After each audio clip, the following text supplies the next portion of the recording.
لبنان دنیا کے نقشے پر تو ایک چھوٹا سا ملک نظر آتا ہے نا؟ لیکن اس کی کہانی، اس کی تاریخ درد سے بھری ایک بہت لمبی داستان ہے۔ چلیں آج اس کی گہرائی میں اتر کر اسے سمجھنے کی کوشش کرتے ہیں۔ سوچیں ذرا، ایک ایسی سرزمین جو کبھی تہذیبوں کا گہوارہ تھی، آج عالمی طاقتوں کا میدان جنگ بن کر رہ گئی ہے۔ یہی تو لبنان کا اصل المیہ ہے۔ ایک جگہ جو کلچر اور سویلائزیشن کا مرکز تھی، آج وہ صرف دوسروں کی لڑائی کا اکھاڑا ہے۔ اور یہی تضاد، یہی کنٹراسٹ اس کی پوری کہانی کی بنیاد ہے۔ اچھا، تو سوال یہ ہے کہ لبنان اس حال تک پہنچا کیسے؟ دیکھیں، آج جو کچھ ہو رہا ہے نا، اسے سمجھنے کے لیے ہمیں ماضی میں جانا پڑے گا، کیونکہ اس کی موجودہ حالت اصل میں ان واقعات کا نتیجہ ہے جنہوں نے اس ملک کی بنیادوں کو ہی ہلا کر رکھ دیا تھا۔ یہ دو تاریخیں یہ لبنان کے لیے ٹرننگ پوائنٹس ہیں۔ پہلے 1948 جب لاکھوں فلسطینی مہاجرین لبنان آئے، اس سے ملک کا جو نازک فرقہ وارانہ بیلنس تھا نا، وہ پوری طرح بگڑ گیا۔ اور پھر آیا 1975 جب خانہ جنگی شروع ہوئی، اور اس نے تو لبنان کو تباہی کے دہانے پر ہی لا کھڑا کیا۔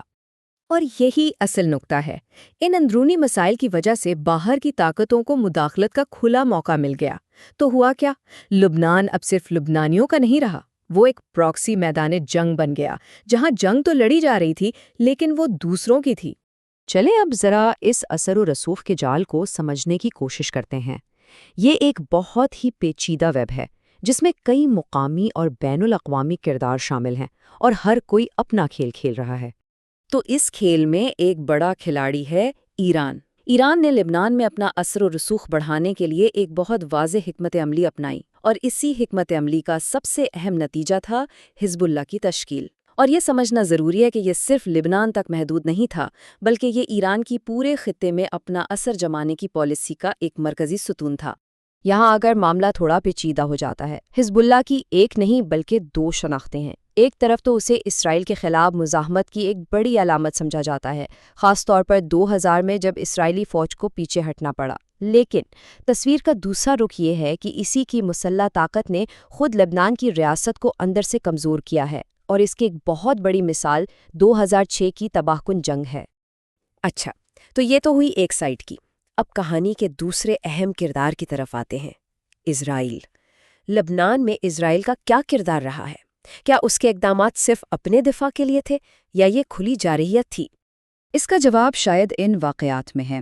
1982 کا حملہ جو بیروت تک پہنچا، مہاجر کیمپوں میں قتل عام ہوا، پھر 2006 کی جنگ میں ہزاروں جانیں گئیں، ملک کا انفراسٹرکچر تباہ ہو گیا اور لاکھوں لوگ بے گھر ہو گئے۔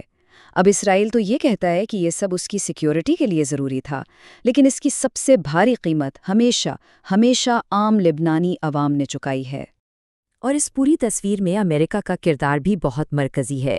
وہ اسرائیل کا سب سے قریبی اور بنیادی اتحادی ہے۔ دوسری طرف وہ حزب اللہ کو ایک دہشت گرد تنظیم مانتا ہے، تو اکثر ایسا لگتا ہے کہ اس کی پالیسیز انسانی حقوق سے زیادہ اپنے اسٹریٹجک مفادات کو ترجیح دیتی ہیں۔ اچھا، تو باقی عرب دنیا کا کیا رد عمل رہا؟ سچ تو یہ ہے کہ وہ بھی تقسیم کا شکار رہے۔ کچھ ممالک کو ایران کا اثر و رسوخ بڑھنے کا ڈر تھا تو وہ خاموش رہے، اور باقی بس بیانات تک ہی محدود رہے۔ عملی طور پر لبنان کی مدد کو کوئی نہیں پہنچا۔ ہم نے اتنی ساری طاقتوں کی بات کی، ان کی سیاست اور ان کے مفادات کو دیکھا، لیکن اس سب کے بیچ سب سے اہم سوال تو یہ ہے کہ اس ساری کشمکش کی اصل قیمت آخر چکا کون رہا ہے؟ اصل مظلوم کون ہے؟ اور جواب ہے لبنان کے عام لوگ۔ آج لبنان ایک نہیں کئی بحرانوں کا شکار ہے۔ معیشت مکمل طور پر تباہ ہو چکی ہے، کرنسی کی کوئی قیمت نہیں رہی، سیاسی نظام ایسا مفلوج ہے کہ کوئی فیصلہ ہی نہیں ہو پاتا، اور اوپر سے اسرائیل اور حزب اللہ کے درمیان کشیدگی، یعنی ایک نئی جنگ کا خطرہ ہر وقت سر پر منڈلاتا رہتا ہے۔ اس سب کا بوجھ کون اٹھا رہا ہے؟ عام شہری، جو مہنگائی، بے روزگاری اور ملک چھوڑنے پر مجبور ہیں۔ تو لبنان کی یہ کہانی صرف ایک ملک کی داستان نہیں، یہ اس سے کہیں بڑھ کر ہے۔ اصل میں یہ پوری دنیا کے لیے ایک سبق ہے، ایک وارننگ ہے۔ دیکھتے ہیں کہ وہ سبق کیا ہے۔ دیکھیں، لبنان کی کہانی میں ہر فریق، ہر پارٹی یہ دعویٰ کرتی ہے کہ وہ حق پر ہے، لیکن جب بڑی طاقتیں اپنا کھیل کھیلتی ہیں نا، تو سب سے بڑا اور سب سے بھیانک نقصان ہمیشہ عام انسان کا ہوتا ہے۔